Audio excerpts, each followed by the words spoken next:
J.K. Rowling once said, rock bottom became the solid foundation on which I rebuilt my life. The day everything fell apart was not the day I failed.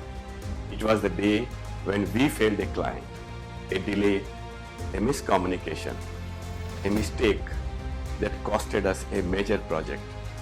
I blamed heavily the team, the process, the pressure, but eventually I looked inward. Failure is painful, but it is also very powerful. It strips away your ego, it forces clarity. That failure became the foundation of how we rebuild with urgency, honesty, and discipline. Since then, I have feared failure less and respected it more. If you have failed recently, good. It means you are trying. The real lesson, use it. Use it for your benefit. And what is that one failure that forced you to grow?